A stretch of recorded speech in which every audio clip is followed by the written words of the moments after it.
Episode opening സീനിൽ Luffy ഒരുപാട് കഷ്ടപ്പെട്ട് ബുദ്ധിമുട്ടി ഒരു ജൈന്റ് ഫിഷിനെ കപ്പലിലേക്ക് വലിച്ചിടുകയാണ്. വലിയ ഫിഷിനെ കിട്ടിയ സന്തോഷത്തിൽ എല്ലാവരും ഹാപ്പി ആയിട്ട് തുള്ളിച്ചാടും. പക്ഷെ എന്താ, ആ ഗ്യാപ്പിൽ ഫിഷ് അത് തെന്നിത്തെറിച്ച് വീണ്ടും കടലിലേക്ക് തന്നെ പോവാണ്. നമ്മുടെ ആൾക്കാർക്ക് കിട്ടിയ അവസാനത്തെ ഒരു കച്ചിത്തുരുമ്പാണത്. അതിനെ വിട്ടുകൊടുക്കാൻ തയ്യാറാവാതെ ലൂഫി അവന്റെ സർവ്വശക്തി ഉപയോഗിച്ച് വീണ്ടും അതിനെ കപ്പലിലേക്ക് വലിക്കും. പക്ഷെ അതാണെങ്കിൽ ലൂഫിയെ പുറത്തേക്ക് വലിക്കുകയാണ്. ബ്രൂക്ക് ഓടി വന്ന് ലൂഫിയെ പിടിച്ചു വെക്കും. ബ്രൂക്കിന്റെ പിന്നാലെ വന്ന പെട്രോ ആണെങ്കിൽ ബ്രൂക്കിനെ പിടിച്ചു വലിക്കുകയാണ്. അതിന്റെ തൊട്ട് പിന്നിൽ ചോപ്പർ.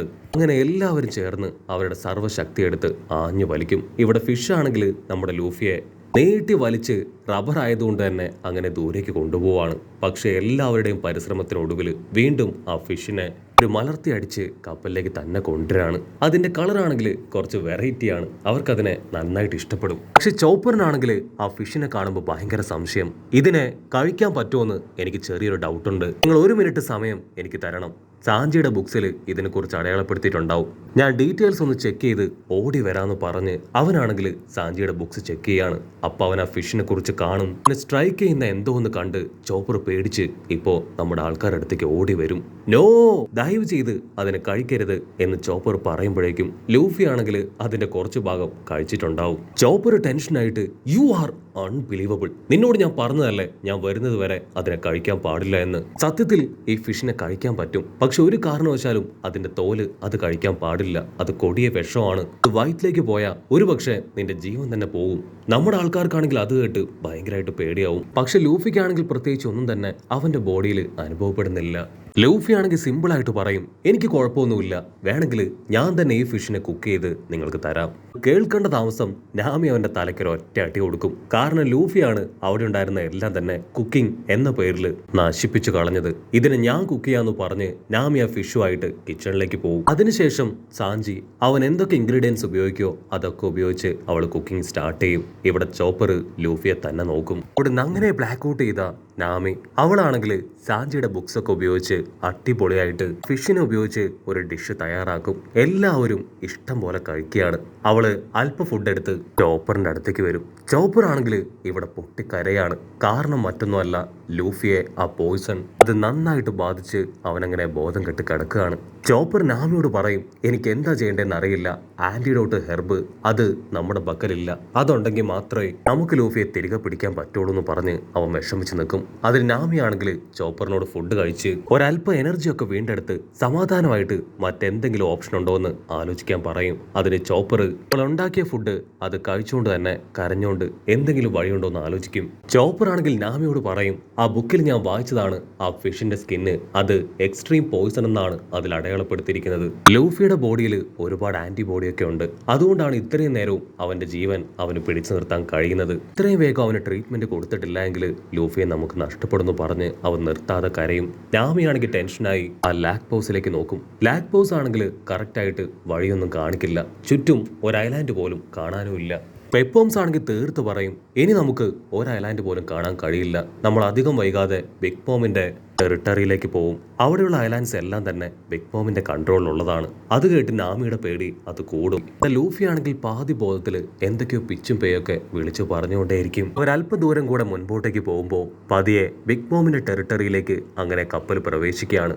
കാൻഡീസ് അവിടെ അങ്ങനെ വീഴാനായിട്ട് തുടങ്ങും. ചോപ്പറിനാണെങ്കിൽ ഭയങ്കര സന്തോഷം. അവൻ ഓരോ കാൻഡീസ് ആയിട്ട് എടുത്ത് തിന്നും. വെള്ളത്തിലുള്ള ഫിഷുകൾ ഇപ്പോൾ ഒരു അലാം സൗണ്ട് അത് പുറപ്പെടുവിക്കുകയാണ്. പെപ്പോംസ് പറയും, ഇത് ബിഗ് മോമിന്റെ ടെറിട്ടറി ആണെന്ന് നമ്മൾ അറിയിക്കാനുള്ള അലാമാണ്. സോ വഴിതെറ്റി ആരെങ്കിലും വരികയാണെങ്കിൽ ഈ അലാം കേട്ട് തിരികെ പോകണം. ടെൻഷൻ ആവേണ്ട ആവശ്യമില്ല. ആദ്യം കാണുന്ന ഐലാൻഡിലേക്ക് ഞാൻ പോയി ലൂഫിക്ക് ആവശ്യമായിട്ടുള്ള മെഡിസിൻസ് അത് കളക്ട് ചെയ്ത് വരാം. അപ്പോഴാണെങ്കിൽ ഒരു വലിയ കപ്പല് അവരുടെ കപ്പലിന്റെ അടുത്തേക്ക് വരികയാണ്. അത് കാണേണ്ട താമസം പെപ്പോംസ് നമ്മുടെ ആൾക്കാരോട് കപ്പലിന്റെ അകത്തേക്ക് പോകാൻ പറയും. പെപ്പോംസ് ആണെങ്കിൽ ആ കപ്പലിലേക്ക് ശ്രദ്ധിച്ചു നോക്കും. 66 നമ്പറുള്ള ഒരു വലിയ സ്നെയിൽ ഷിപ്പ്. ആ കപ്പലിൽ നിന്ന് ആരൊക്കെയോ പുറത്തേക്ക് വരുന്നതായിട്ട് പെപ്പോംസ് കാണും. ഇവിടെ ചോപ്പർ ലൂഫിയുടെ അവസ്ഥ കണ്ട് കൂടുതൽ പേടിക്കും. നമ്മുടെ ആൾക്കാരെല്ലാവരും ജനലിലൂടെ ആ ഒരു ജയന്റ് കപ്പൽ കാണും. ആ 66 നമ്പർ അത് കാണുമ്പോൾ തന്നെ നാമി ഉറപ്പിച്ചു പറയും, ഇത് സാഞ്ചിയുടെ ഫാമിലിയുടെ കപ്പലാണ്. ആ കപ്പലിലുള്ളവരാണെങ്കിൽ ദേഷ്യപ്പെട്ട് സ്ട്രോഹാർ ലൂഫിയുടെ കപ്പൽ അതെങ്ങനെ ഇവിടേക്ക് വന്നു ചോദിച്ച് നമ്മുടെ ആൾക്കാരുടെ കപ്പലിനെ അവര് അവരുടെ വലിയ കപ്പൽ കൊണ്ട് ഇടിപ്പിക്കാനായിട്ട് വരികയാണ്. അത് മനസ്സിലാക്കിയ നാമി കപ്പൽ ടേൺ ചെയ്ത് ആ ജയന്റ് കപ്പലിന്റെ അടുത്ത് നിന്ന് എങ്ങനെയെങ്കിലും രക്ഷപ്പെടാൻ നോക്കുകയാണ്. ഇവിടെ ചോപ്പർ ആണെങ്കിൽ കപ്പലിന്റെ മുകളിലുള്ള എന്തോ ഒന്ന് കണ്ട് ഷോക്കാവും. മറ്റൊരു ഭാഗത്താണെങ്കിൽ ലൂഫി അവനാണെങ്കിൽ അവന്റെ ജീവന് വേണ്ടി പോരാടുകയാണ്. ചോപ്പർ ആണെങ്കിൽ സാഞ്ചി സാഞ്ചി എന്ന ഒച്ചത്തിൽ വിളിച്ച് ആ കപ്പലിന്റെ അടുത്തേക്ക് വരികയാണ്. ഇതിൽ അവരുടെ ടീമില് സാഞ്ചിക്ക് മാത്രമേ ഇങ്ങനെ ചുരുണ്ട പുരികം മുകളിലേക്കായിട്ടുള്ളൂ. അത് സാഞ്ചിയാണെന്ന് തെറ്റിദ്ധരിച്ച് നമ്മുടെ ആൾക്കാരെല്ലാവരും കൈവീശി കാണിക്കും. സാഞ്ചി അവരുടെ അടുത്തേക്ക് വരാൻ ശ്രമിക്കുന്നതാണെന്ന് ഒരു നിമിഷത്തേക്ക് കരുതി അവനെ താഴേക്ക് വിളിക്കുകയാണ്. ചോപ്പർ ആണെങ്കിൽ വിളിച്ചു പറയും, ലൂഫി പോയിസൺ കഴിച്ചു, ഇത്രയും വേഗം അവൻ എന്തെങ്കിലും ആന്റിഡോട്ട് കൊടുക്കണം. അത് കേൾക്കേണ്ട താമസം അവനാണെങ്കിൽ അവന്റെ മുഴുവൻ രൂപം അവർക്ക് കാണിച്ചു കൊടുക്കുകയാണ്. പച്ചക്കളർ ഡ്രസ്സൊക്കെ ഇട്ട് ഏതോ ഒരുത്തൻ.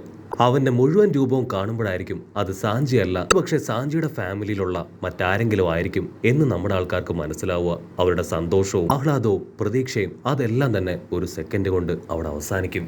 ഇവന്റെ പേര് യോഞ്ചി എന്നാണ്. അതിനർത്ഥം 4 എന്ന്. അതായത് ഇവൻ സാഞ്ചിയുടെ ബ്രദറാണ്. സാഞ്ചി എന്ന പേരിന്റെ അർത്ഥം 3 എന്നാണ്. സോ ഇവർക്ക് 2 പേർക്ക് മുകളിൽ വേറെയും 2 സിബ്ലിങ്സ് കൂടെ ഉണ്ട്. നമ്മുടെ ആൾക്കാർക്കാണെങ്കിൽ ഒറ്റ നോട്ടത്തിൽ തന്നെ മനസ്സിലാവും അവൻ സാഞ്ചിയുടെ ബ്രദറാണെന്ന്. കാരണം ഓൾമോസ്റ്റ് അവനെ കാണാൻ സാഞ്ചിയെ പോലെ തന്നെയാണ്. അവനാണെങ്കിൽ നാമിയെ കാണേണ്ട താമസം സാഞ്ചിയെ പോലെ കണ്ണിലൂടെ ലവ് ഒക്കെ പുറത്തേക്ക് അയച്ച് അങ്ങനെ ചുറ്റും വട്ടത്തിൽ കറങ്ങാനായിട്ട് തുടങ്ങും. ഉടനെ നമ്മുടെ ആൾക്കാർ ഉറപ്പിക്കും ഇവനും സാഞ്ചിയും ബ്രദേഴ്സ് തന്നെ. ഇവര് ഫാമിലി ആയിട്ട് പൂവൻകോഴികളാണോ എന്ന് നമ്മുടെ നാമി ഒരു സെക്കൻഡ് ചിന്തിക്കും. അതേസമയം അവരും സാഞ്ചി അന്വേഷിച്ച് തന്നെയാണ് അവിടേക്ക് വന്നത്. അതുകൊണ്ടാണ് ലൂഫിയുടെ കപ്പല് അത് അവരുടെ ശ്രദ്ധയിൽപ്പെട്ട ഉടൻ കപ്പലിന്റെ അടുത്തേക്ക് വന്ന് കപ്പലിന്റെ മുക്കും മൂലയിലും അവർ അരിച്ചു പെറുക്കി നോക്കിക്കൊണ്ടേയിരുന്നത്. ആ ബ്രദർ ആണെങ്കിൽ ബാക്കിയുള്ളവരോട് പറയും സാഞ്ചി അവൻ ഈ കപ്പലിലില്ല. സോ എത്രയും വേഗം നമുക്ക് കപ്പൽ ടേൺ ചെയ്ത് ഇവിടുന്ന് മുൻപോട്ടേക്ക് പോകണമെന്ന് പറയും. അത് കേൾക്കേണ്ട താമസം അവരങ്ങനെ കപ്പല് മുൻപോട്ടേക്ക് എടുക്കുകയാണ്. ചോപ്പർ ആണെങ്കിൽ വീണ്ടും അവനെ നോക്കി സാഞ്ചി സാഞ്ചി എന്ന് തന്നെ വിളിക്കുകയാണ്.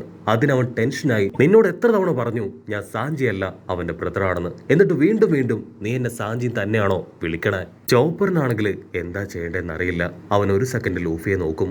ബ്ലൂ കളറിൽ ചില റാഷസ് അവന്റെ ബോഡിയിൽ പതിയെ പതിയെ അപ്പിയർ ആയിട്ട് വരികയാണ്. ചോപ്പറിനാണെങ്കിൽ ആ റാഷസ് കാണുമ്പോൾ തന്നെ മനസ്സിലാവും നല്ല രീതിയിൽ ആ പോയിസൺ എഫക്റ്റ് ആയെന്ന്. നാമി ലൂഫിയുടെ കൈ പിടിച്ചു പറയും, ഈ ഫ്യൂച്ചറിലെ പൈററ്റ് കിങ് ആണ്, ഒരു കാരണവശാലും നീ മരിക്കാൻ പാടില്ല, നിന്നെ ഞങ്ങൾക്ക് ആവശ്യമുണ്ട്. അവനെ കൊണ്ട് പറ്റും പോലെ ലൂഫിയെ സപ്പോർട്ട് ചെയ്യും. അതേസമയം ചോപ്പർ സാഞ്ചിയുടെ ബ്രദറിനോട് കെഞ്ചും, നീ സാഞ്ചിയുടെ ബ്രദറല്ലേ, അവൻ ഞങ്ങളുടെ ടീംമേറ്റ് ആണ്, ഞങ്ങളുടെ ടീം ക്യാപ്റ്റൻ ലൂഫി.